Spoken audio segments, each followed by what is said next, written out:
Anderson Cooper has spent 3 decades asking the questions no one else will. He's interviewed dictators, war criminals, grieving families, and some of the most powerful people on Earth.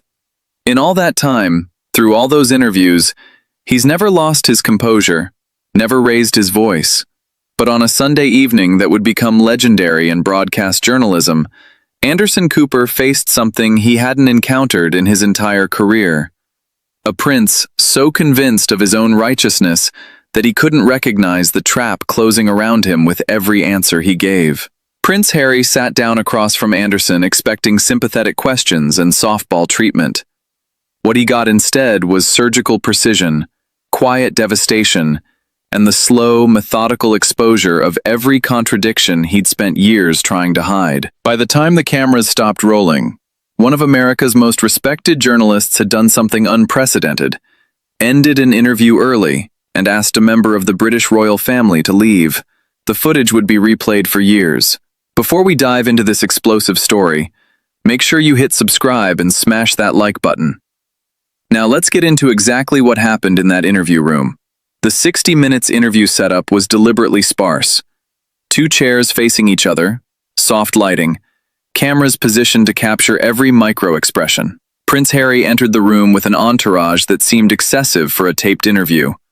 Handlers, publicists, a personal assistant, and what appeared to be a media consultant whispering last-minute advice. Anderson watched as they fussed over Harry's positioning, his lighting, his water glass placement. Finally, they retreated, leaving the 2 men alone except for the cameras. Harry settled into his chair with a posture that somehow managed to project both relaxation and tension. The practiced ease of someone who'd been trained from birth to look comfortable whether he felt it or not. "Thank you for doing this," Anderson said, his voice carrying its characteristic calm warmth. "Thanks for having me," Harry replied. But there was something in his tone, a flatness perhaps, or a preemptive defensiveness, that made Anderson's journalist instincts sharpen. "Before we start the formal interview, I just want to establish some ground rules. I'm going to ask you questions. Some will be easy, some won't. My job is to get honest answers. Your job is to give them. Fair?" Harry's smile tightened. "I'm always honest. That's rather the point of why I'm here." "Good. Then we should have no problems." The cameras began rolling. Anderson leaned forward slightly, his posture open but focused. "Let's start with where you are now. You've been in California for several years. You've built a new life, started a family, launched various projects. How would you describe this chapter of your life?" Harry nodded, seemingly relieved by the soft opening. "This chapter has been about freedom. For the first time in my life, I'm able to make my own choices, live on my own terms. It's been liberating. Liberating from what specifically? From the constraints of the institution, from the constant scrutiny, from expectations that had nothing to do with who I actually am." Anderson nodded thoughtfully. "You mentioned constant scrutiny, but you've arguably received more media coverage since leaving than you did while you were a working royal. You've done Netflix documentaries, a memoir, podcast deals, and now this interview. How do you reconcile wanting less scrutiny with actively seeking more platforms?" Harry's expression flickered, the first hint of defensiveness. "There's a difference between scrutiny and storytelling. I'm not being scrutinized now. I'm choosing to share my perspective. But the end result is the same, isn't it? Your life is being examined, discussed, analyzed. The only difference is who's doing the examining. The difference is consent. I consent to this. I didn't consent to tabloid intrusion. Fair enough. But consent to scrutiny is still scrutiny. You've invited millions of people into your life through your own projects. Can you really complain about attention when you've actively cultivated it?" Harry's jaw tightened. "I'm not complaining. I'm distinguishing between wanted attention and unwanted attention." "Exactly." Anderson tilted his head. "And where does this interview fall? Wanted attention? Of course. I'm here voluntarily. So if I ask you difficult questions, questions you might not want to answer, that's still wanted attention?" Harry paused. "That depends on the questions." "I think it depends on the answers. Let's find out." Anderson shifted his position slightly, a subtle signal that the warm-up was over. You've spoken extensively about your mental health struggles. You've said you were in a dark place, that you considered self-harm, that you felt trapped. Those are serious claims that deserve serious attention. But I want to ask you something that might be uncomfortable. Harry nodded stiffly. Go ahead. You've attributed much of your suffering to the institution, the palace, the press, the pressure. But you grew up with extraordinary privilege, the best education, financial security, global access. How do you reconcile complaining about an institution that gave you advantages most people can't even imagine? Harry's expression hardened. Privilege doesn't immunize you from pain. No, it doesn't. But it does provide resources to address pain that most people don't have. You could afford therapy. You could afford to leave. You could afford to start over in a Montecito mansion. Most people suffering from mental health issues can't afford any of that. So I should feel guilty for having resources? No. But maybe acknowledge that your complaints carry different weight when they come from someone who's never had to worry about a medical bill or a rent check. Harry leaned forward. You're doing what everyone does, dismissing my experience because of my birth. I'd born royal. You didn't choose to be born royal, Anderson agreed. But you did choose to stay royal for 36 years before leaving. You chose to accept the benefits, the security, the staff, the status, while presumably suffering. Why stay so long if it was so destructive? Because I didn't know any other way. Because leaving felt impossible until it didn't. What changed? Harry hesitated. Meeting Meghan. Seeing how they treated her. Realizing I could have a different life. So Meghan was the catalyst. She was the mirror. She helped me see things clearly for the first time. Anderson nodded. Let's talk about Meghan then. How is she? The shift in Harry's demeanor was immediate. A wall going up so quickly it was almost audible. I'd prefer to keep this interview focused on me. Anderson's eyebrows rose slightly. But you just said she was central to your transformation. The catalyst. The mirror. How can we discuss your journey without discussing her? We can discuss her role without discussing her personally. That's a very fine distinction. One that might be difficult to maintain. I'm sure you're skilled enough to navigate it. Anderson smiled slightly. I appreciate the confidence, but let me push back. You've discussed Meghan extensively in your book, your documentary, your Oprah interview. You've shared intimate details about your relationship, your wedding, your children. Why is she suddenly off limits? She's not off limits. I'm just setting a boundary for this particular conversation. A boundary you didn't set in previous conversations?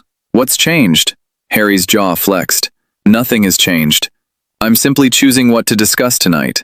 And you're choosing not to discuss the person you've credited with saving your life? That's interesting. What's interesting about it? It suggests either the relationship isn't what you've portrayed, or there are things about it you don't want examined. Harry's eyes narrowed. You're reading too much into this. I'm reading exactly what's there. You've built your entire public narrative around your relationship with Meghan. Your love story, your partnership, your shared victimhood. And now, in a serious journalistic interview, you want to take her off the table. That's notable. It's a boundary. Boundaries are healthy when they're consistent. Yours aren't. Harry shifted in his seat, clearly uncomfortable but trying to mask it. Can we move on? Of course. Let's talk about your family, your actual family. How are things with William? Harry exhaled sharply. I've addressed this extensively. You've addressed it in formats you controlled. Books you wrote, documentaries you produced, interviews with sympathetic hosts. This is different. I'm asking you directly, with follow-up questions. How are things with William? They're complicated. Complicated how? In ways I don't think I need to elaborate on. But you've already elaborated. Extensively. You wrote about physical altercations, about resentment, about feeling like the spare. Those are specific claims. Do they still reflect how you see the relationship? They reflect my experience. Your experience from years ago. What about now? Have things improved? Gotten worse? Stayed the same? Harry's voice took on an edge. I don't think it's productive to provide running commentary on a private relationship. You made it public. You published it. You can't simultaneously share intimate family details and then claim privacy when asked about them. I can set boundaries on what I discuss going forward. You can try, but credibility requires consistency. If you were willing to discuss William when it served your narrative, refusing to discuss him now suggests the narrative has changed in ways that don't serve you. Harry's face reddened. That's not what's happening. Then what is happening? Help me understand why someone who wrote 200 pages about his brother won't answer a simple question about their current relationship. Because the current relationship is none of your business. Your past relationship was apparently everyone's business. What's the difference? The difference is I choose what to share. And your choices reveal your priorities. When William was useful as a villain, you shared extensively. Now that sharing might reveal things you don't want known, you invoke privacy. That's not principle, Harry. That's strategy. The tension in the room was palpable now. Harry's body language had shifted from practiced ease to barely contained agitation. Anderson continued, his voice calm but relentless. Let me ask you about something you've said multiple times. You've claimed you're happy now. Thriving, to use your word. But I've been watching you for the last 15 minutes, and you don't seem happy. You seem defensive, guarded, on edge. Is this what thriving looks like? Harry forced a smile. I'm in an interview being asked challenging questions. No one seems relaxed in that situation. Actually, most people do. Most guests I interview manage to engage with difficult questions without treating them as attacks. You've been combative since we started. I've been honest. You've been evasive. Those aren't the same thing. Harry leaned back, crossing his arms. I disagree with your characterization. Noted. But let me offer an observation. You keep telling me you're happy. You keep insisting you're thriving. But your behavior suggests otherwise. Happy people don't get angry when asked about their lives. Thriving people don't treat every question as hostile. Maybe I'm angry because I'm tired of having my happiness questioned. Or maybe you're angry because the questions reveal something you don't want to acknowledge. And what would that be? That maybe you're not as happy as you claim. That maybe leaving your family and country didn't solve your problems. It just created new ones. That maybe you've traded one set of difficulties for another, and you're not sure it was worth it. Harry stared at Anderson, his expression shifting through several emotions. Anger, hurt, something that might have been recognition. You don't know anything about my life. I know what you've told me. And what you've told me, both in words and in behavior, suggests a man who's still struggling, still searching, still trying to convince himself he made the right choice. I did make the right choice. Then why do you need to keep saying it? Why do you need constant validation from media platforms if you're truly at peace? I'm not seeking validation. I'm controlling my narrative. Control is what insecure people seek. Secure people don't need to control how others see them.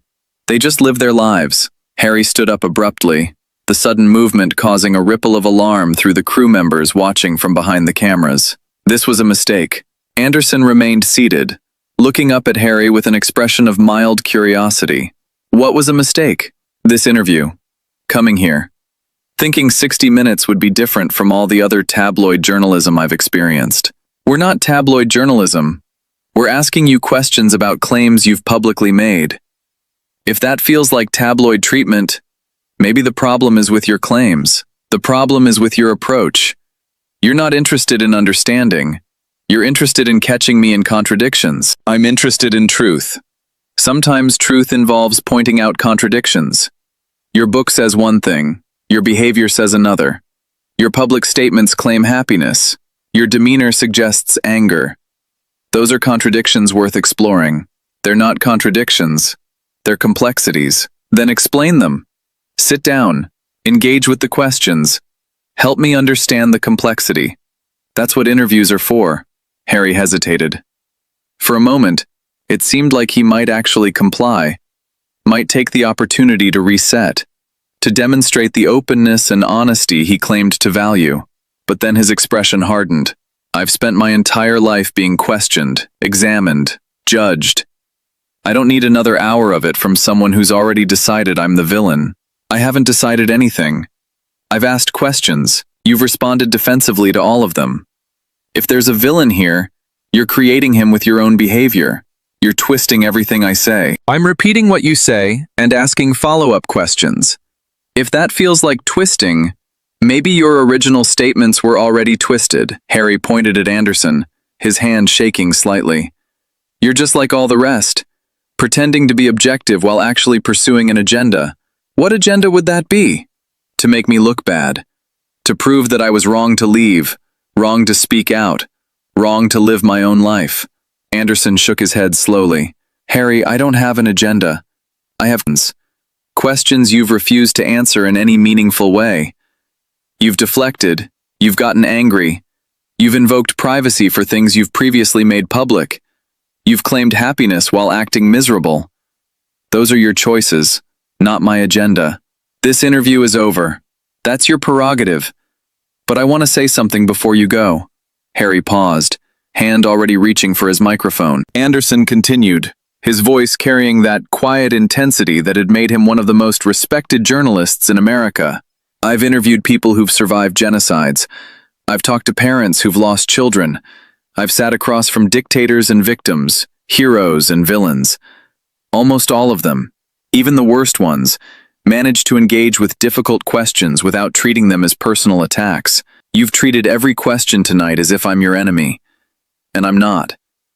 I was genuinely curious about your life, your choices, your perspective, but you've made understanding impossible. Because you don't want to understand. I've done nothing but try to understand.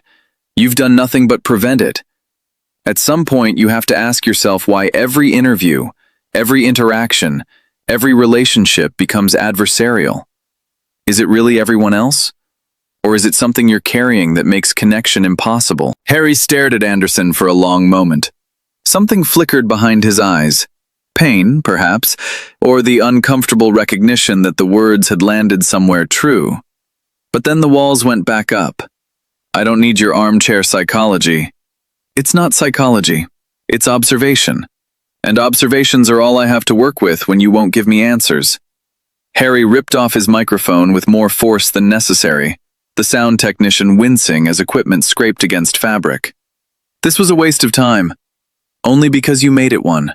The time was available for genuine conversation. You chose confrontation instead. I chose boundaries. I chose self-respect. You chose avoidance. You dressed it up as boundaries, but it was avoidance. The same avoidance that's characterized your entire public strategy. Share enough to generate attention, withhold enough to avoid accountability. Harry moved toward the door, then stopped. He turned back, his face flushed with anger. You think you're so superior, don't you? Sitting there with your silver hair and your calm voice, acting like you're some beacon of truth. You're just another journalist looking for a story. Another person trying to profit from my name. Anderson didn't rise to the bait. I'm a journalist asking questions about claims you've publicly made. That's not profiting from your name, that's doing my job. The same job I'd do with any subject who'd said the things you've said. You wouldn't question anyone else like this. I question everyone like this. That's what 60 Minutes is. That's what journalism is. The fact that you expect special treatment because of your birth is exactly the problem you claim to have escaped. The observation struck home. Harry's face went from red to pale. I don't expect special treatment. You've expected nothing but special treatment since you walked in. You expected me to accept vague answers. You expected me not to follow up on contradictions. You expected me to treat your privacy claims as legitimate, even when they contradict your own public disclosures. That's all special treatment, Harry. And I don't give it to anyone. Harry stood frozen in the doorway, caught between the desire to leave and the inability to let Anderson have the last word. You're going to regret this, he finally said. I doubt it, but I think you might. Goodbye, Harry. Harry opened his mouth to respond, then seemed to realize he had nothing left to say. He turned and walked out, the door closing behind him with a decisive click. Anderson sat in silence for a moment, the cameras still rolling. Then he turned to face the lens, his expression weary but resolved. Well, that was unexpected. In all my years of interviewing, I've never had a subject walk out before we finished. I've interviewed people accused of war crimes who stayed until the end. I've talked to politicians caught in scandals who answered every question. A prince leaving because I asked about his family and his happiness? That's a first. He paused, gathering his thoughts. I want to be clear about what happened here. I asked basic questions. How are you? How's your wife? How's your relationship with your brother? Are you happy? These are the same questions I'd ask any subject who'd made their personal life the center of their public narrative. Harry has spent 3 years talking about his family, his feelings, his journey. He's written books and made documentaries and given interviews about the most intimate details of his life. And tonight, when I asked him to engage with that material seriously, he couldn't do it. Anderson shook his head slowly. That's not my failure. That's his. And I suspect, on some level, he knows it. The anger, the defensiveness, the accusations of unfairness. Those are the responses of someone who's built a narrative that can't withstand scrutiny. I didn't expose anything tonight. I just asked questions. He exposed himself with how he answered them. The interview lasted 26 minutes before Harry walked out. Its impact would last far longer. For Anderson Cooper, it was another example of what happens when someone who's never faced real questioning finally encounters it. The pattern was familiar. Defensiveness, deflection, departure. The only surprise was how quickly the departure came. For Prince Harry, it was something else. A moment captured on camera that would follow him for years. Proof that his narrative, so carefully constructed over books and documentaries and sympathetic interviews, couldn't survive basic journalistic inquiry. The 60-minute stopwatch had ticked for over 50 years, marking segments that changed history, exposed corruption, and revealed truth.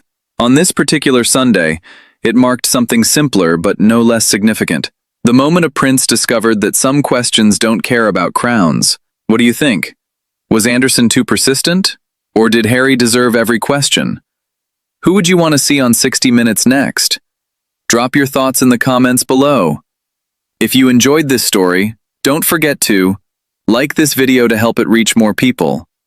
Subscribe to our channel for more explosive celebrity moments.